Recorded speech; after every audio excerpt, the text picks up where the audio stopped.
మీకు ఎక్స్పీరియన్స్ ఎట్లున్నది అన్న? ఇప్పుడు ఓకేనా డైరీ ఫార్మ్? ఇప్పుడు ఓకే, బాగుంది. నాకు ఈ సంవత్సరాలు నాకు ఎక్స్పీరియన్స్ ఓకే, పెట్టుకోవచ్చు. అది కూడా సెట్ చేసి దీని మీద 1కి 10 సార్లు ఆలోచన చేసి, ఇప్పుడు అందరికి పెట్టుకోవాలని ఆలోచన ఉంటుంది, కానీ పెట్టుకునేటప్పుడు అందరు సక్సెస్ అవుతారని లేదు. ఏ రిస్క్ అయినా నేను ఫేస్ చేసుకోగలుగుతా, వర్కర్ ఉన్నా లేకున్నా నేను సొంతంగా పని చేసుకుంటా అని అనుకునేటోళ్ళు మాత్రం పెట్టాలి. ఇలా మరి పెట్టుకోవచ్చు, కానీ 1కి 10 సార్లు ఆలోచన చేయాలి. డైరీ ఫామ్ అంటే ఆషామాషి వ్యవహారం కాదు. ఏ బర్రెకి ఏ టైంలో ఏదైతే తెలియదు, వర్కర్ల విషయం కూడా తెలియదు మనకంతా. పేరన్నా? నా పేరు సురేష్, మాది హన్మకొండ రెడ్డిపురం. నా dairy farm SV dairy farm ఇక్కడ. ఇప్పుడు నేను డైరీ ఫామ్ పెట్టి దాదాపు 5 సంవత్సరాలు అవుతుంది. అప్పటి నుంచి ఇదే ఫీల్డ్. ఇక నాకు అంతకుముందు వచ్చేసి నేను వ్యవసాయం చేసేది, ప్లస్ అంతకుముందు నా పీజీ కంప్లీట్ అయిపోయింది. వ్యవసాయం చేసిన తర్వాత మళ్ళీ వేరే దగ్గర వర్క్ చేసిన. నాకు వేరే దగ్గర వర్క్ చేయడం ఇష్టం లేకనే నేను సొంతంగా ఏదో ఒకటి చేయాలి అనే ఉద్దేశంతోనే అంతా సెర్చ్ చేసి నేను డైరీ ఫామ్ రంగంలో దిగిన.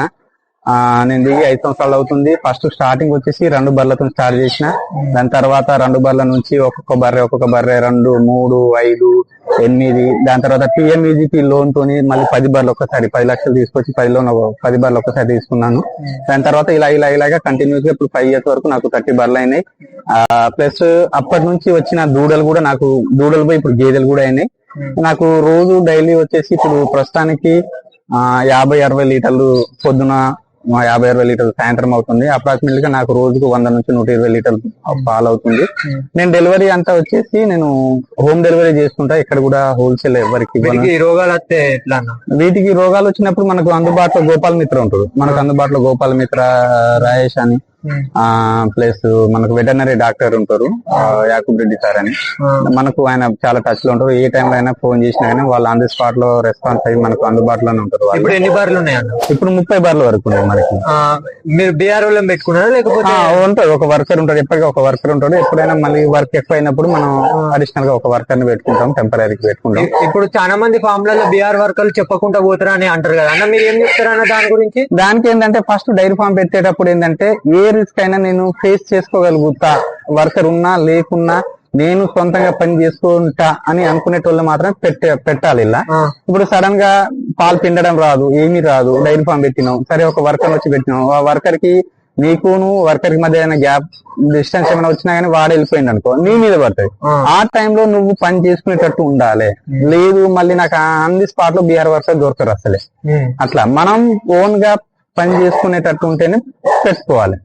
అట్లా వీటికి ఏమేమి దాని ఇస్తారన్న మీరు? వీటికి మనం వచ్చేసి పత్తి చెక్క, పెసర, కంది, గోధుమ పొట్టు, ప్లస్ దాంతో పాటు మనం మక్కదాన కూడా ఇస్తాం రెగ్యులర్ గా. మీకు ఎక్స్పీరియన్స్ ఎట్లున్నది అన్న? ఇప్పుడు ఓకేనా డైరీ ఫార్మ్? ఇప్పుడు ఓకే, బాగుంది. నాకు ఈ సంవత్సరాలు నాకు ఎక్స్పీరియన్స్ ఓకే, పెట్టుకోవచ్చు. అది కూడా సెట్ చేసి దీని మీద 1కి 10 సార్లు ఆలోచన చేసి, ఇప్పుడు అందరికి పెట్టుకోవాలని ఆలోచన ఉంటుంది, కానీ పెట్టుకునేటప్పుడు అందరు సక్సెస్ అవుతారని లేదు. ఫస్ట్ పెట్టుకోవాలనుకుంటే ఫస్ట్ సెర్చ్ చేయాలి ఎలా ఉన్నది. ముందు పెట్టుకున్న వాళ్ళు అన్న వాళ్ళు ఎవరైనా ఏమైనా లాస్ అయ్యి ఏమైనా అయిందా అన్నట్లు అన్ని సెర్చ్ చేసుకున్న తర్వాత పెట్టుకోవాలి. ఇది ఇప్పుడు అదే కొంత యూత్ కూడా చాలా మంది డైరీ ఫామ్ పెట్టినకే చూపిస్తారు ఇంట్రెస్ట్. మీరు ఏం చెప్తారన్న? మరి పెట్టుకోవచ్చు, కానీ 1కి 10 సార్లు ఆలోచన చేయాలి. డైరీ ఫామ్ అంటే ఆషామాషి వ్యవహారం కాదు. ఏ బర్రెకి ఏ టైంలో ఏదైతే తెలియదు, వర్కర్ల విషయం కూడా తెలియదు మనకంతా. 1కి 10 సార్లు ఆలోచన చేసుకుని పెట్టుకోవాలి.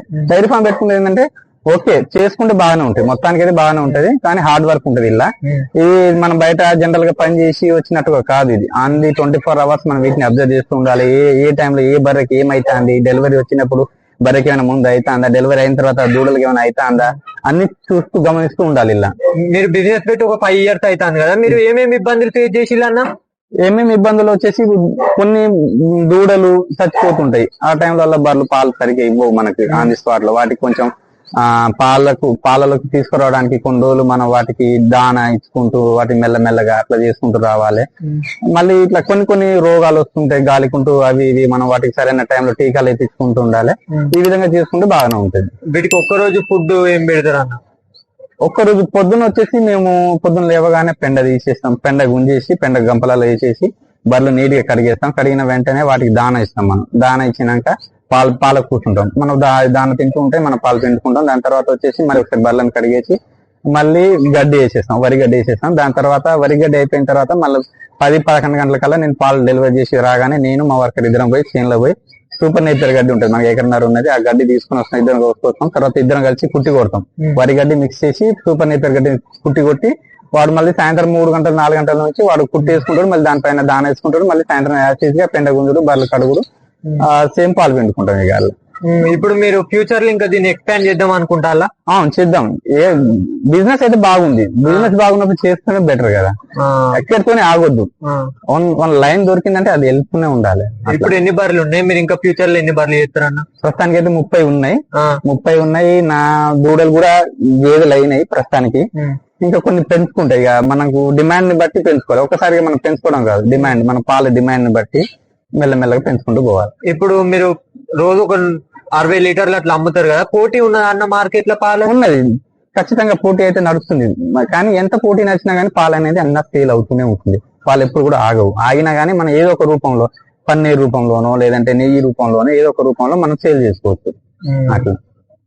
థ్యాంక్ యూ అన్న ఇంటర్వ్యూ. రైట్.